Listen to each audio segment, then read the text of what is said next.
Unlike today's modern era of gaming, back in the early 2000s, PC ports of multi platform games were usually the worst way to experience a certain product, and that was usually due to the rush development and overall lack of effort by the developers to take advantage of the hardware that the average gaming computer used at the time. Usually, PC ports had graphical issues and audio glitches, and Silent Hill 2, unfortunately, it's no different. However, though, just like the Resident Evil 4 port that came out for computers back in 2007, a bad port doesn't necessarily mean a bad game. Even though there's issues that its console counterparts don't suffer from, playing Silent Hill 2 on the PC actually wasn't a bad experience. I've said it before and I'll say it again. A bad port doesn't mean a bad game. A lot of times you're still left with a very playable way of experiencing a great game, and Silent Hill 2 is no different. If you do plan on running this game on modern hardware and you want to play it in its vanilla state, make sure you go under the task manager and set it so the game is only using one core. This will keep the game running smooth and keep it so the cutscenes don't freeze. One more thing, and then I promise we'll get started. The gameplay you're going to see is going to be in a 4:3 ratio just because the vanilla state of Silent Hill 2 doesn't offer widescreen support, so I just wanted to point this out to you guys just in case you were curious. About time. Alright, so we're going to be playing on the hardest difficulty too.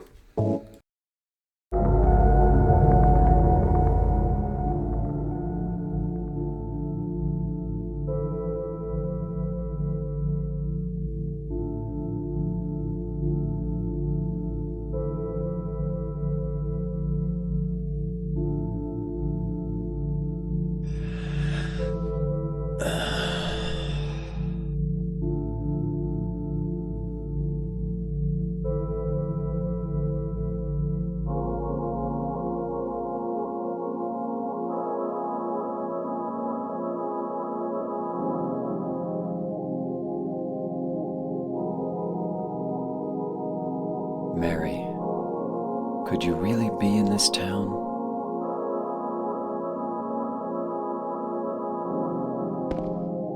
One of the fan theories is that James is looking at the camera. Like, if you turn up the brightness, that's what it looks like. But it was later debunked by Masahiro Ito, who was a creature designer for this game, that it wasn't, in fact, wasn't canon.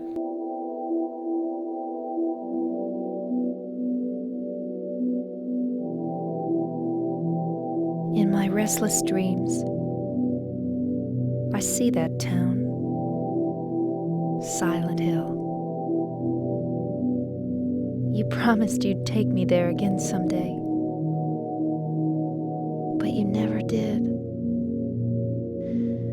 Well, I'm alone there now, in our special place, waiting for you.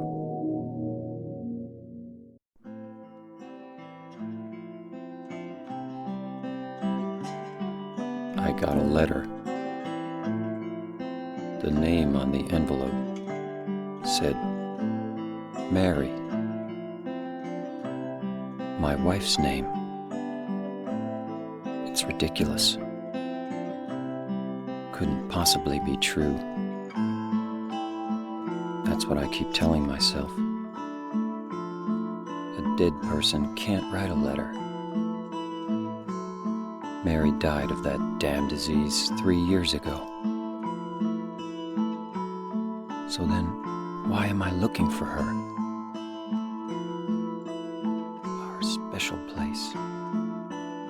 What could she mean? This whole town was our special place. Does she mean the park on the lake? We spent the whole day there. Just the two of us, staring at the water. Could Mary really be there? Is she really alive? Waiting for me?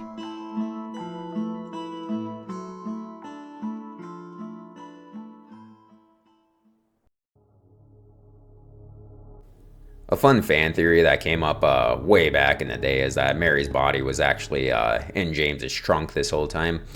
Masahiro Ito himself again stated that it wasn't in the trunk, it was actually in the back seat. I feel like this is something the developers didn't really intend from the start. I feel like Ito just saw it and was just like, hey, that's a cool theory, so let's make it true. Which, I'm glad he did, actually. I feel like it adds more mystery to the game.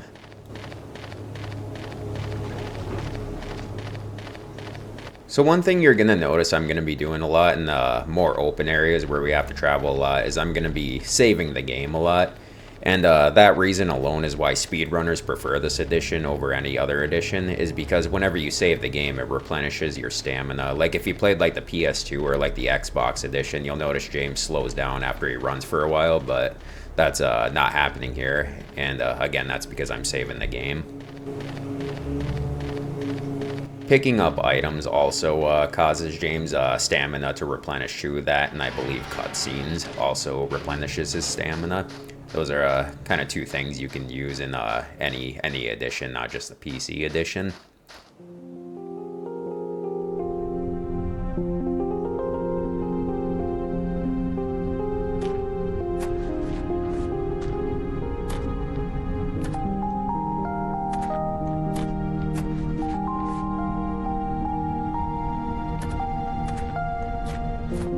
Excuse me, I'm sorry.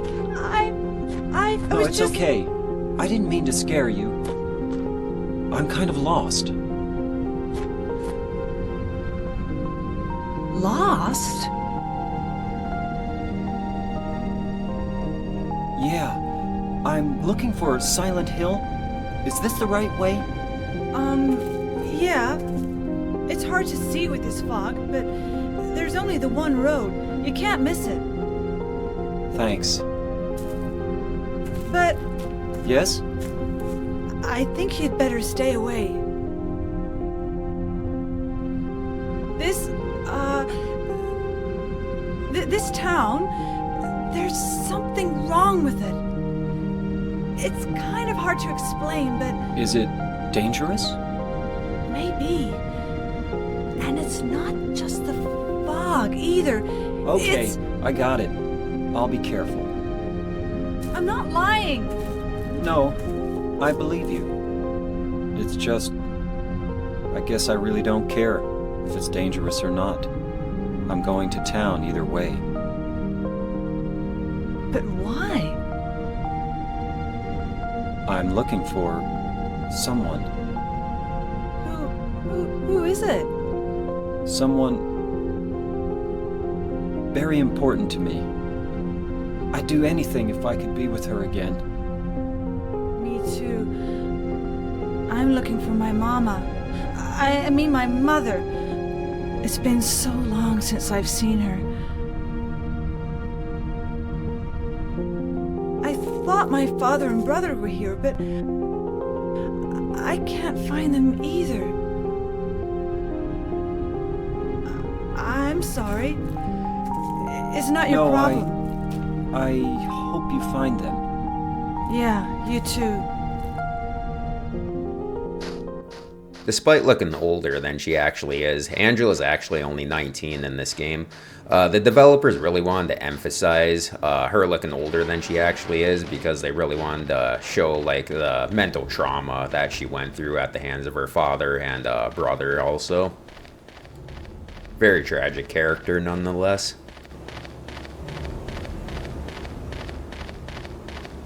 Coming up here, we're actually going to see the chainsaw. I don't bother grabbing it though, just because I don't want to kind of cheese this playthrough for anybody who's playing through the first time. The chainsaw you unlock after beating the game one time, and then that just shows up there. Despite receiving a lot of praise when this game first came out, there was actually a lot of people who were a little bit harsh towards it, and that's because they felt the story was convoluted and confusing. I believe those critics didn't really understand a lot of the things like the symbolism in this game. They probably thought it was just more or less just kind of a town full of creatures, but they don't understand like the meaning behind all those creatures, like the symbolism behind it all, as I mentioned before. And once you start understanding all of that, that's when the magic of this game really kicks in. That and the atmosphere, obviously. But the story is such a strong suit of this game. It's definitely held up over the years. It was really far ahead of its time. It was definitely a game that it didn't give you all the answers the first time you played through it. You definitely had to go back and think through things yourself and just kind of connect the dots. And again, I think that's probably where a lot of the magic comes in for this game.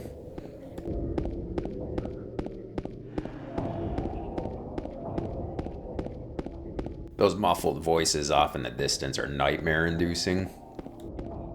Even though the intro is pretty long here, like there's just a lot of running, I would say it's really well done. It really sets up the atmosphere of this game. Just everything's just so eerie and quiet. Like, yeah, it feels like you can just hear like a nickel hit the ground because of how quiet it is.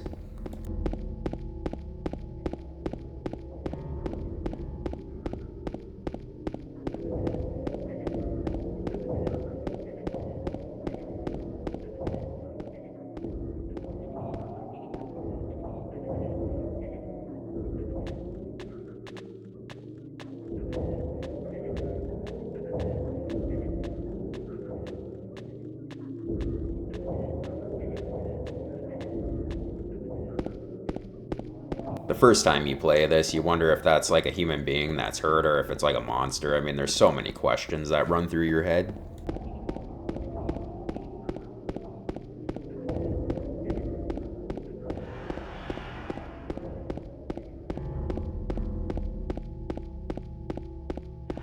Little touches like that I think are really cool too, like James looking at the health drink as he's running past it. Again, that was something that you just didn't see too much back in 2001.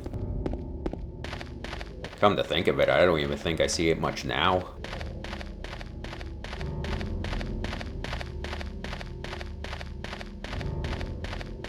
Here's where we get to finally find out what we've been tailing for the last few minutes.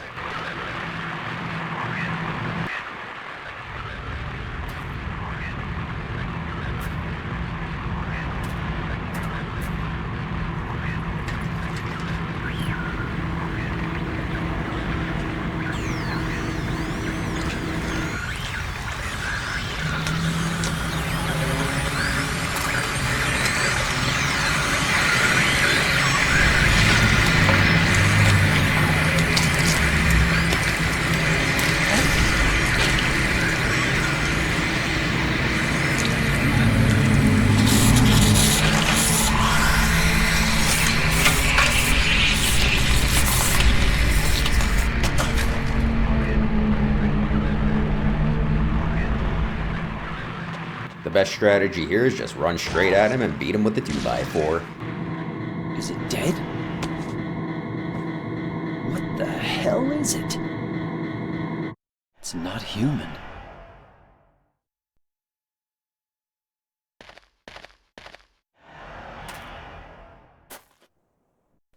Oh yeah.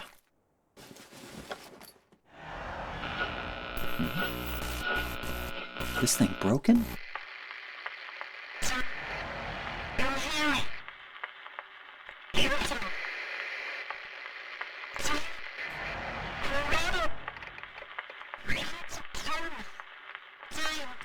What the?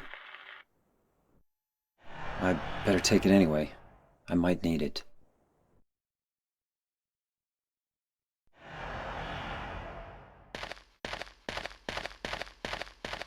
One complaint I do have about this port is that I feel like the RNG is consistently worse in it. Like, you always get the worst case scenario more often, it feels like. That very well could just be me, but I feel like the Xbox and PS2 edition, it wasn't really the case as often.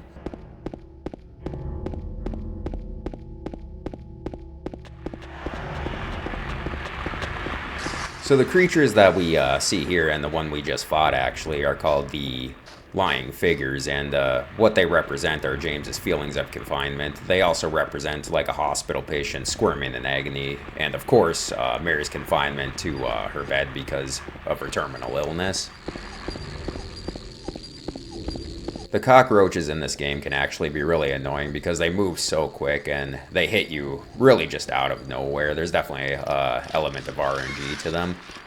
The famous jump scare there of the straitjacket monster coming out. I had good RNG here, but a lot of times when you're picking up that key, the cockroach will come up right behind you and bite you.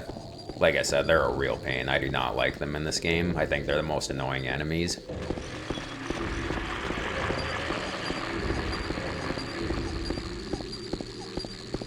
As you can tell, it's really not that hard to avoid the enemies when you're out in the open like this. Basically, just run past them and more or less put distance between yourself and them.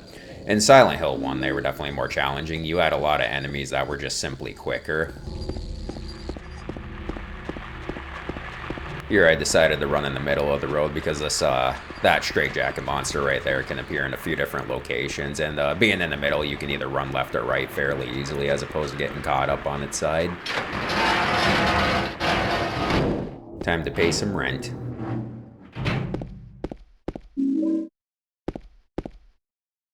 Right now we need to head to the second story to grab the flashlight.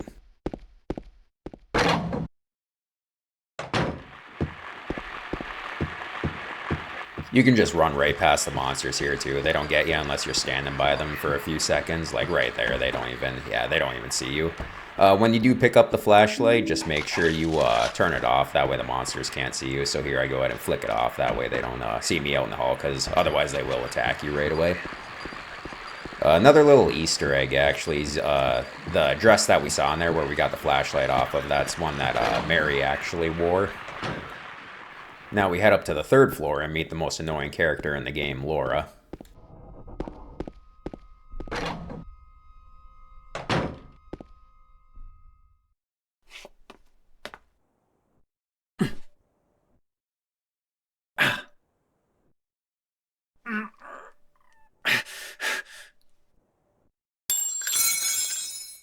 Ow! Hey, wait! Damn it. Over half this section could have been avoided had Laura not did that. We're gonna run down here real quick and pick up the handgun. You do need the flashlight too to pick this up. You can't just pick it up in the dark, even though James can clearly see it, I would imagine.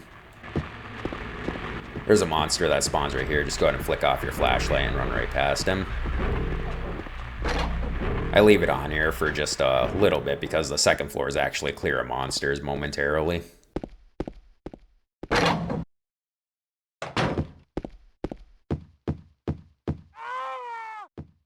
And that's why. Up here we get to meet Silent Hill's most famous villain, Pyramid Head himself. I like the red glow he gives off here. It gives him a more devilish appearance.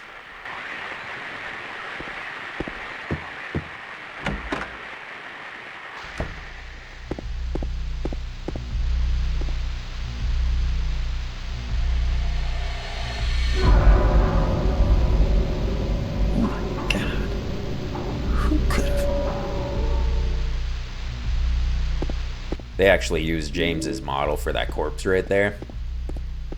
So right when we go out here, make sure you run to the right a little bit, because sometimes the enemy spawns right there and it'll more or less get a cheap shot off on you. We're going to run down this hallway and head straight to the right. Basically, we have to collect the grandfather clock key. Again, just keeping that light off.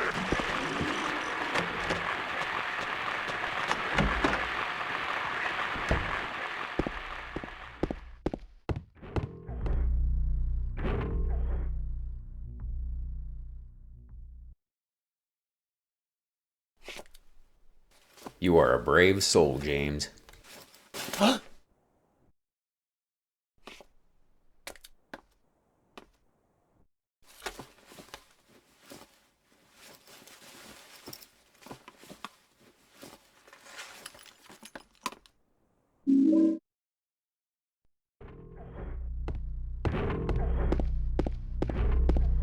The puzzle coming up here, it can ruin a lot of speedrunners' personal best records just because the placement of the hands on the clock is random, and depending on where they're at, it might tack on more time than really they can really spare.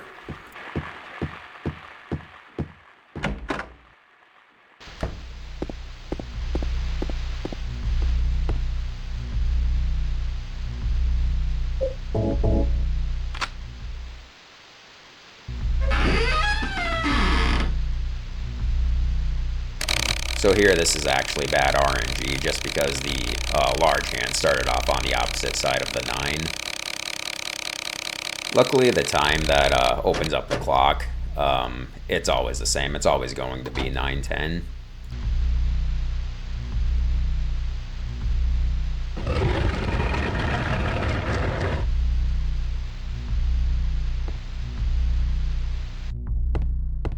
So now we're going to be heading up to the 3rd floor and go to the spot where Laura kicked the key away from us.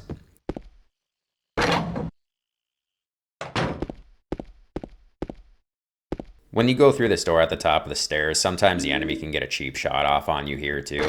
Like right here, he kind of spawned right in front of me. Luckily, I was able to slip off to the right though, so it didn't. He wasn't able to get me. But yeah, don't be surprised if you get hit there though.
Make sure you turn around and grab this courtyard key real quick. That's an easy miss. Pyramid Head's symbolism is actually a fairly interesting one. He's a manifestation of James's guilt and his want for punishment because of what he did to Maria. I'll be honest, I'm not a huge fan of what they did to Pyramid Head in later games. I felt like he was supposed to be unique to James himself. And then they include him in other games. It more or less kind of brings the appeal of him down, and he feels like just another monster at that point. What we're doing now is we're running to the bottom floor. We're actually going to grab some juice because James feels he needs some vitamin C.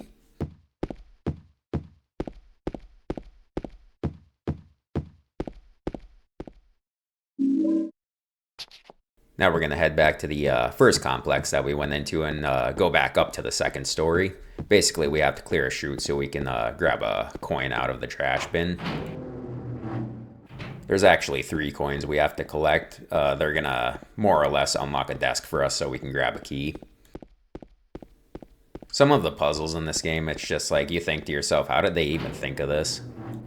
Prime example is going to be the one coming up here.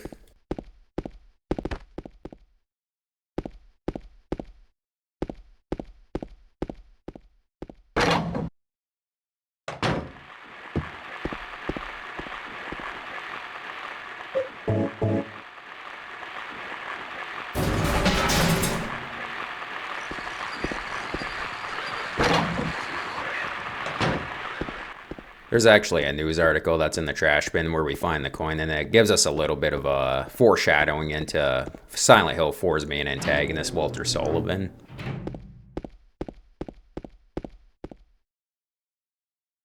I do skip over the news article just to keep things moving quicker, but more or less it's describing how Walter Sullivan killed 2 kids with an axe.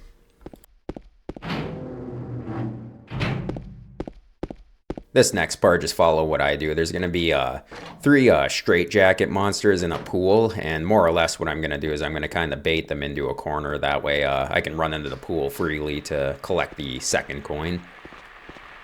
So you'll notice right here I'm stopping, and that's just to lure them over here. There's 3 of them in there. See how they get close?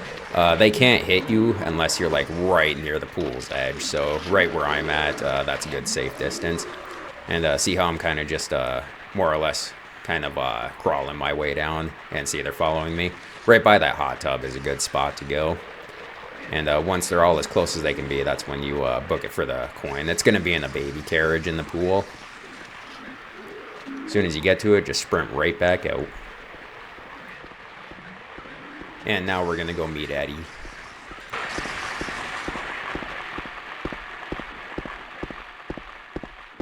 So up here, make sure your flashlight is off and run straight to the right as soon as you get through here. And then this door coming up here, you can just run straight through it. You don't need your light on.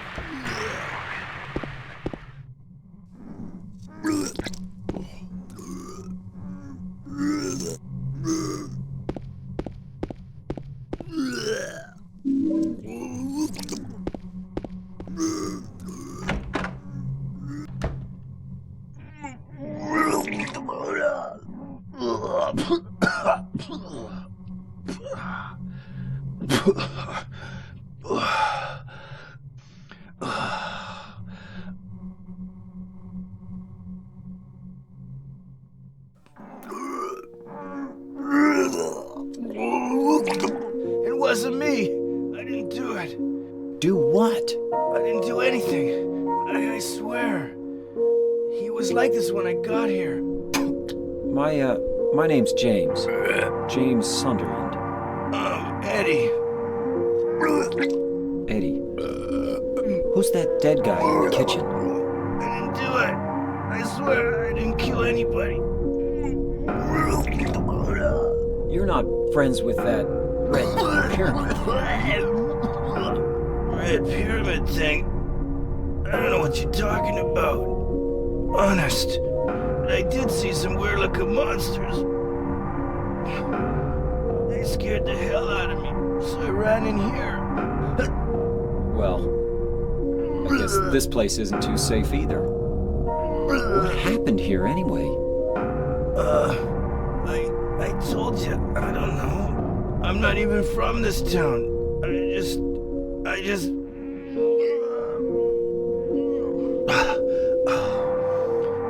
You too, huh? Something just brought you here, right? Yeah, you could say that. Well, whatever it is, I think you better get out of here soon. Yeah, you're right.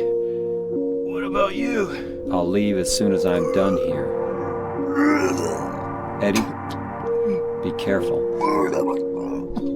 James, you be careful too.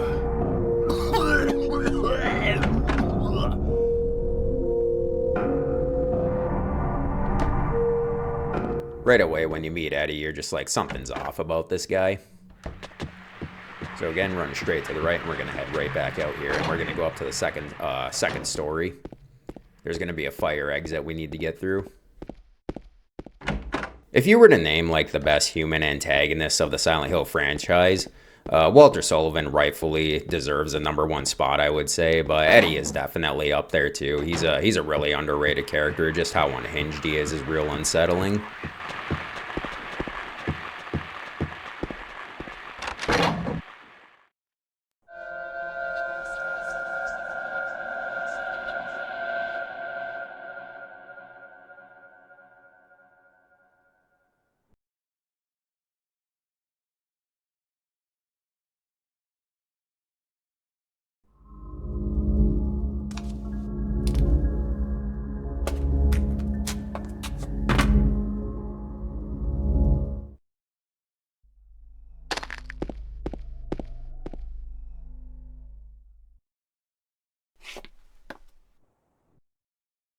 Again, James, you are one brave soul.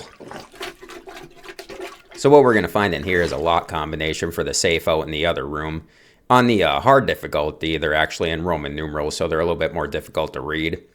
Normal, they're actually just regular numbers, though, so if you play on that difficulty, you don't have to worry about this.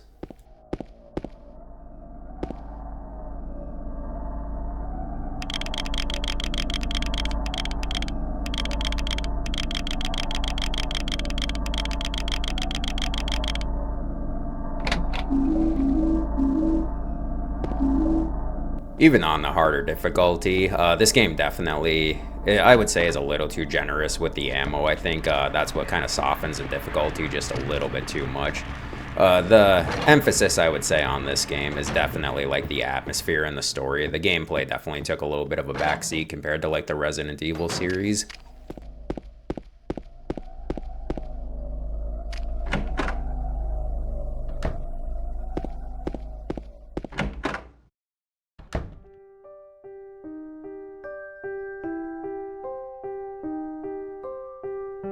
Oh, it's you.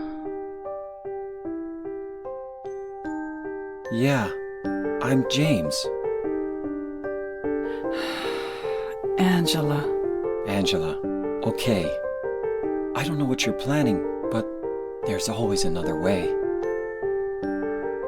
Really?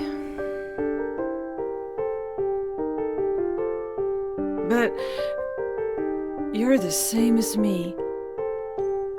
It's easier just to run. Besides, is what we deserve. No, I'm not like you. Are you afraid? I'm sorry. It's okay. Did you find your mother? Not yet.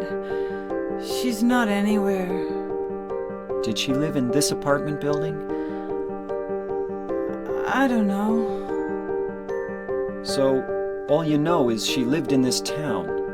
What did you say?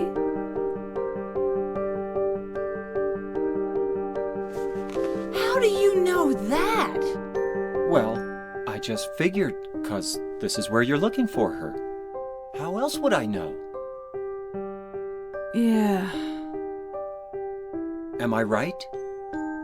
I'm so tired. So, why did you come to this town anyway? I'm sorry. Did you find the person you're looking for? Not yet. Her name's Mary. She's my wife. I'm sorry. It's okay. Anyway, she's dead. I don't know why I think she's here. She's dead? Don't worry. I'm not crazy. At least, I don't think so. I've got to find my mama. Should I go with you? This town's dangerous. Now I know what you meant back there in the cemetery. I'll be okay by myself. Besides, I'd just slow you down. What about that? Will you hold it for me? Sure. No problem. If I kept it, I'm not sure what I might do.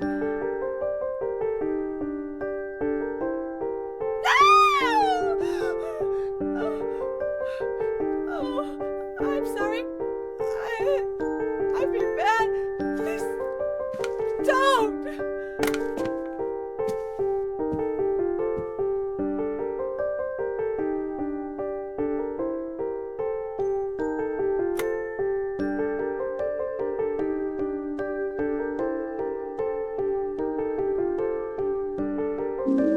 So we pick up the third coin here, but we also have Angela's knife in our inventory too. I've never found out if you can like actually use it in game. As far as I know, I think it just sits in your inventory the whole game. So here's the coin puzzle that I was actually talking about earlier. First, we're going to use the prisoner coin, and that's going to go furthest off to the right. And then I think I go to the old man coin. That's second from the left. And then the snake coin is going to go right next to the prisoner coin. I don't think it matters like what order you actually put them in. I just did it this way because it was next in line in my inventory.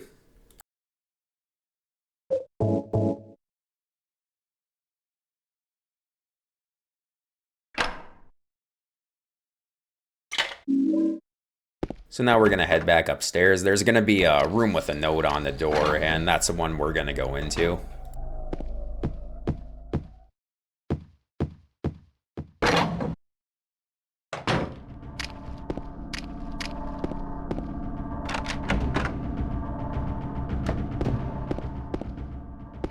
So I didn't get it during this playthrough, but if you go into this room, there's a random chance that you might hear some whispers like off in the distance.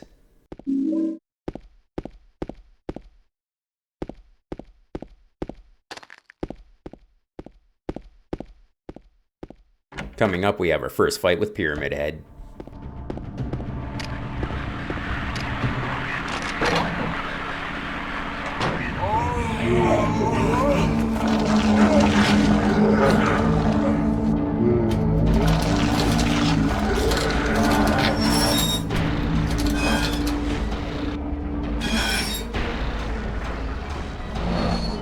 So this boss fight is actually really easy. What I'm going to do is I'm going to run past him a few times just to get him to do his slash attack. He does it 3 times, and then he switches to an overhead attack. And the overhead attack can kill you in 1 hit, so you do have to be careful. There's 2 slashes right there. I think I get him to do 1 more. Yep. On the PC edition, since it's a little bit more RNG, it might take a little bit longer for him to do his 3 slashes compared to like the Xbox and the PS2 edition.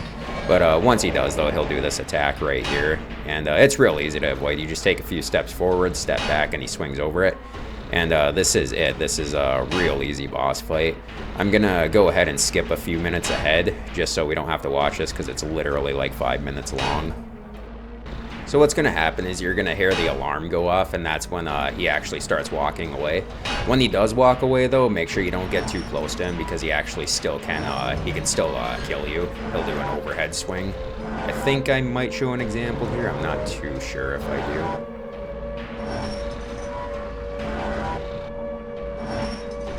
Okay, yep, I do. Yeah, see, so make sure you're still on your toes. He can still get you. If you do like shoot him with your handgun or hit him with the 2x4, it actually makes the boss fight go a little bit quicker.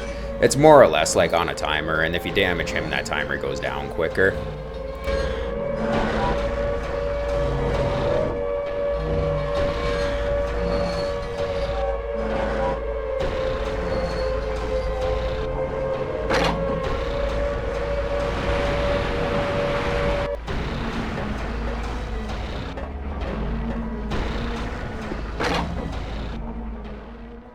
So wrapping this video up, I really wanted to tell you guys a few things that I like and don't like about the sections that we played.